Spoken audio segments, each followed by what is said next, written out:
Madame la Présidente, Monsieur le Ministre, mes chers collègues, les chiffres en matière de violences commises contre les enfants au sein de la famille, qu'ils en soient les victimes directes ou les covictimes, sont vertigineux en France.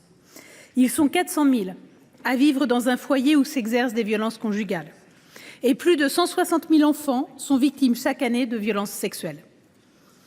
Enfin, un enfant meurt tous les 5 jours de violences intrafamiliales. D'ailleurs, n'oublions pas que même s'il n'est pas directement l'objet de cette violence, pour l'enfant témoin, l'effet est tout aussi destructeur. Les répercussions sont très graves sur leur développement, leur santé, leur construction, leur scolarité et leur vie sociale. Enfin, il n'est pas rare que l'enfant victime se voit contraint de maintenir des liens avec le parent violent. Ça peut paraître absurde et révoltant, mais c'est pourtant le cas. Trop longtemps, cette idée voulant qu'on peut être un mari violent mais un bon père a prévalu, y compris jusque dans nos tribunaux. Ce texte entend corriger cela. Bien entendu, nous ne partons pas de rien. Je pense par exemple à la loi du 28 décembre 2019 visant à agir contre les violences au sein de la famille, dont vous étiez déjà la rapporteure, chère Marie. Mais aussi, bien sûr, à la loi Billon, qui est ici, Annick, du 21 avril 2021, protégeant les victimes mineures de violences sexuelles. L'action du gouvernement est aussi à saluer. Monsieur le garde des Sceaux, je connais votre volontarisme sur le sujet. Cette proposition de loi que nous examinons en seconde lecture entend donc renforcer notre arsenal juridique afin de répondre à cet enjeu que nous partageons tous ici, mieux protéger les enfants. Concrètement, ce texte permettra de suspendre plus facilement et plus rapidement l'autorité parentale, mais aussi les droits de visite et d'hébergement. Les faits concernés sont des crimes parmi les plus graves qui visent directement l'enfant ou l'autre parent. Le texte prévoit toutefois des limites nécessaires. Je pense par exemple à la possibilité pour le parent concerné de saisir le juge aux affaires familiales pour réexaminer le retrait. En plus de prévoir une suspension provisoire en cas de poursuite et un retrait total en cas de condamnation, ce texte instaure un cas de délégation forcée de l'exercice de l'autorité parentale à un tiers. En outre, il permet, sur l'initiative de notre collègue Laurence Rossignol, aux parents bénéficiaires d'une ordonnance de protection de ne pas avoir à informer l'autre parent de son changement de résidence.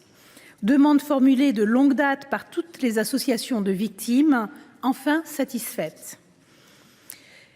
Enfin, je me félicite aussi de l'adoption conforme de l'article 3 bis, issu de l'amendement que j'avais déposé en première lecture en commission.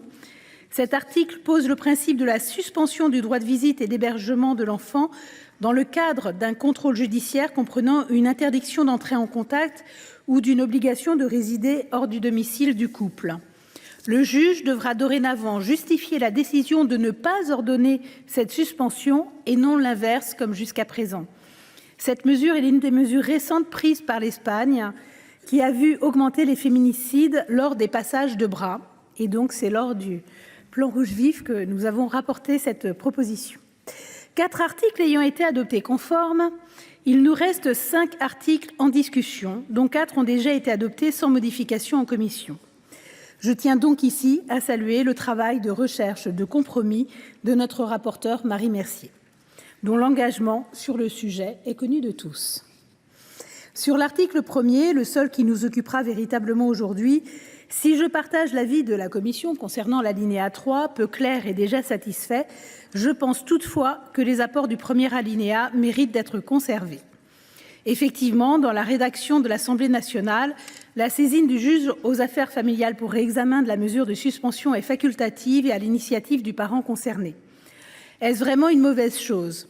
L'article 1er n'a vocation qu'à s'appliquer dans les affaires les plus graves où le parent poursuivi sera forcément assisté d'un avocat qui saura lui rappeler la nécessité de saisir le juge aux affaires familiales. 6 mois, 8 mois, bon, finalement, ce n'est pas si différent que ça quand j'entends Maître Spinner. Donc, il me semble que ça peut être une solution tout à fait satisfaisante. Et quant aux parents qui, malgré tout, ne voudraient pas effectuer cette saisine, peut-être a-t-il de bonnes raisons pour cela. Mais nous aurons l'occasion d'en débattre. En attendant, dans un esprit de compromis, le groupe centriste votera ce texte.